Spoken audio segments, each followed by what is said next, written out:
Hi friends, welcome to ఏజే art work. ఈ వీడియోలో మీతో ఒక మంచి డ్రాయింగ్ ఆర్ట్ టూల్ కిట్ గురించి రివ్యూ చేసి నా ఒపీనియన్ని షేర్ చేసుకుందాం అనుకుంటున్నాను. సో మీరు కూడా ఇలాంటి డ్రాయింగ్ కిట్ గురించి ఏమైనా తెలుసుకోవాలనుకున్నా, లేకపోతే మీరు యూస్ చేస్తున్న డ్రాయింగ్ టూల్స్ గురించి చెప్పాలనుకుంటే కామెంట్స్లో తప్పకుండా షేర్ చేయండి. అండ్ ఆల్సో ఐ రిక్వెస్ట్ వీడియోని లాస్ట్ వరకు చూడండి, ఎందుకంటే నేను నా ఎక్స్పీరియన్స్ని, మెటీరియల్స్ యొక్క క్వాలిటీని కూడా నేను టెస్ట్ చేసి షేర్ చేసుకుంటాను. సో మీకు కూడా ఒక ఐడియా ఉంటుంది. ఇది Angel Bear 29 pieces professional sketching and drawing art tool kit అనే పేరుతో మీకు అమెజాన్లో కూడా దొరుకుతుంది. బేసికల్గా ఇది నా కొలీగ్ ఒకరు ప్రజెంట్ చేశారు. సో పేరుకు తగ్గట్టుగానే ఇది ప్రొఫెషనల్ లుక్తో ప్యాకేజ్ చేసి ఇచ్చారు.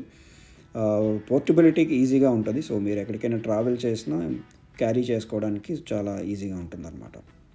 చూసారు కదా, ఆల్మోస్ట్ అన్ని బేసిక్ ఆర్ట్ మెటీరియల్స్ అన్నీ ఇందులో ప్రొవైడ్ చేయడం జరిగింది. పెన్సిల్స్తో పాటు బ్లెండింగ్ స్టంప్స్ అండ్ ఎరేజర్స్ కూడా. సో ఒక్కొక్కటి మనం సెక్షన్ వైజ్గా వెళ్దాం. సో మీరు ఇక్కడ చూస్తే ముందుగా చార్కోల్ పెన్సిల్స్ అరేంజ్ చేశారు. 3 different graded, soft, neutral and hard, different three different charcoal pencils. తర్వాత 2H పెన్సిల్స్. సో ఇక్కడ 18 డిఫరెంట్ గ్రాఫైట్ పెన్సిల్స్ అయితే వీళ్ళు అరేంజ్ చేశారు. As you go on. So 2B, 3B. So 2B and 4B ఇక్కడ ఎక్కువ ఇచ్చారు, ఎందుకంటే అవి ఎక్కువగా యూజ్ అవుతాయి. తర్వాత 5 నుంచి 8 గ్రేడెడ్ మాత్రం సింగిల్ పెన్సిల్స్ ఇచ్చారు అనమాట. సో వడెవర్ పెన్సిల్స్ అయితే నెంబర్ బాగానే ఇచ్చాడు. తర్వాత 3 different sizes of blending stumps ఇచ్చాడు. సో ఇవి కూడా బాగున్నాయి. పెన్సిల్ హోల్డర్ ఎక్స్టెన్షన్ కూడా, అండ్ షార్ప్నింగ్ నైఫ్ కూడా ఇచ్చాడు. అండ్ ఎరేజర్స్లో ఒకటి నీడెడ్ ఎరేజర్ ఇచ్చాడు. సో ఇది కూడా నీడెడ్ ఎరేజర్ అనేది చాలా ఇంపార్టెంట్ ప్రొఫెషనల్ ఆర్ట్ వర్క్ చేయాలనుకుంటే. తర్వాత నార్మల్ ఎరేజర్ కూడా ఇది కొంచెం బాగుంది, సాఫ్ట్గా కూడా ఉంది. సో చూద్దాం ఇవి ఎట్లా యూజ్ అవుతాయి అనేది, ఎంత బాగున్నాయి అనేది క్వాలిటీ కూడా చెక్ చేద్దాం. So far I'm satisfied with designing and package. So 8 out of 10 ఇవ్వచ్చు. అలాగే వీటిని ఒక్కొక్కటి తీసి ఇప్పుడు చూద్దాం.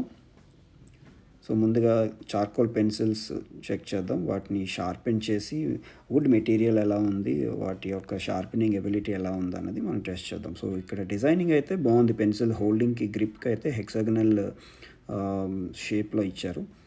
అండ్ ఫినిషింగ్ డిజైన్ కూడా చాలా అట్రాక్టివ్గా బ్లాక్ సర్ఫేస్ మీద గోల్డ్ అండ్ వైట్ ఇంప్రింటింగ్ అయితే చేశారు. సో ఇప్పుడు ఏం చేద్దామంటే ఒక్కొక్క పెన్సిల్ తీసుకొని షార్పెన్ చేసి అది wood material and sharpening ability ఎలా ఉందో అనేది కూడా మనం చెక్ చేద్దాం.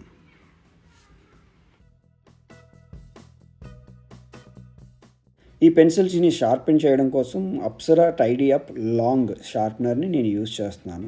సో ఇది one of my favourite sharpeners. Long ఉన్నదే మీరు తీసుకుంటే ఏమవుతుందంటే, మీకు లెడ్ ఇక్కడ చూసారు కదా, లెడ్ మీకు చాలా లాంగ్ వచ్చి పాయింటెడ్గా బాగా వస్తుంది అనమాట.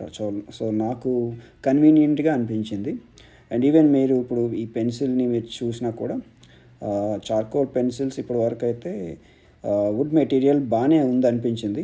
షార్ప్నింగ్ చేసినప్పుడు చిప్పింగ్ అయితే రాలేదు. కానీ గ్రాఫైట్ పెన్సిల్ మీరు ఇప్పుడు చూస్తే కొంచెం చిప్పింగ్ అది కంపేర్ చేసుకుంటే గ్రాఫైట్ పెన్సిల్లో ఎక్కువ ఉంది. సో ఐ థింక్ వాళ్ళు వుడ్ మెటీరియల్ చార్కోల్కి మంచిది యూజ్ చేసినట్టున్నారు. గ్రాఫైట్కి అయితే మాత్రం అంత ఇంప్రెసివ్గా అయితే లేదు. సో చిప్పింగ్ ఉంది. At the same time even length of the lead కూడా అంత ఎక్కువగా లేదు చార్కోల్తో కంపేర్ చేస్తే. ఎనీవే ఇప్పుడు చూద్దాం, డ్రా చేసి వాటి క్వాలిటీ ఎలా ఉంది, డార్క్నెస్ అది ఎట్లా ఉంది అన్నది గ్రాడ్యువల్గా చెక్ చేద్దాం.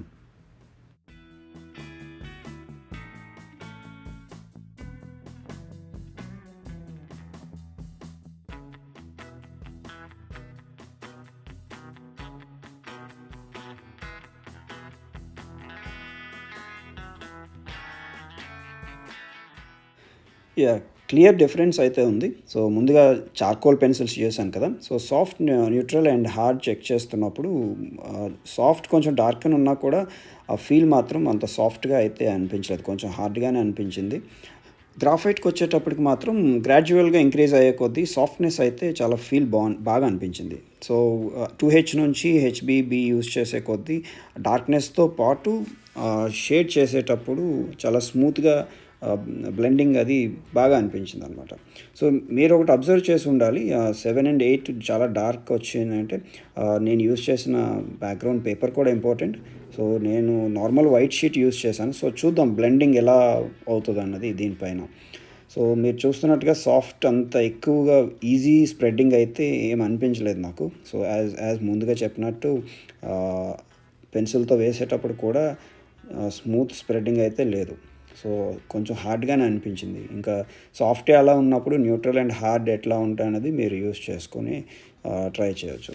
సో నాకు ఎస్పెషల్లీ మేబీ అది సింగిల్ లైన్స్ కోసం అయితే యూస్ చేయొచ్చు, కానీ అంత స్ట్రోక్స్ ఇవ్వడానికి అయితే చార్కోల్ అయితే అంత యూజ్ ఉండదు.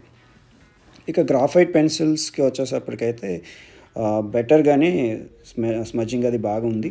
సో డ్రై బ్రష్తో బ్లెండింగ్ చేసినప్పుడు అన్ని పెన్సిల్స్ కూడా చాలా బాగా స్ప్రెడ్ అయ్యి బ్లెండింగ్. సో స్మూత్ షేడింగ్కి అయితే ఈ పెన్సిల్స్ సూటబుల్గానే అనిపిస్తున్నాయి నాకు.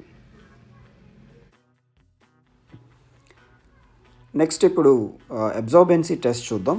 మనం షేడింగ్ చేసినప్పుడు ఒక్కొక్కసారి ఏమవుతుందంటే కొన్నిసార్లు ఎరేజర్ యూస్ చేసి పుల్ చేయడానికి, హైలైట్స్ పుల్ చేయడానికి కానీ లేకపోతే ఏమైనా మిస్టేక్స్ ఉంటే కరెక్ట్ చేయడానికి యూస్ చేయడానికి ట్రై చేస్తాం.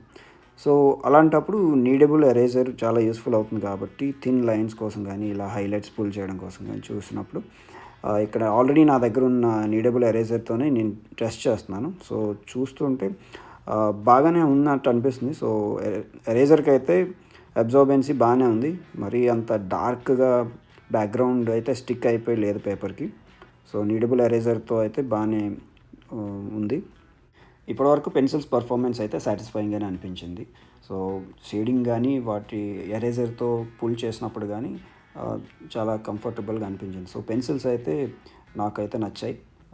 షేడింగ్కి వాటికి బాగా యూజ్ అవుతుంది. పైగా డార్క్ షేడింగ్స్ కానీ లేదా లైట్ షేడింగ్స్ యూజ్ చేసేటప్పుడు ఆ గ్రేడెడ్ పెన్సిల్స్ ఉన్నాయి కాబట్టి చాలా హెల్ప్ఫుల్ అవుతుంది. సో మీకు కూడా టెస్ట్ చేసి మీరు కూడా ఎట్లా ఉందో మీరు ఈ ఎక్స్పీరియన్స్ షేర్ చేసుకోవచ్చు.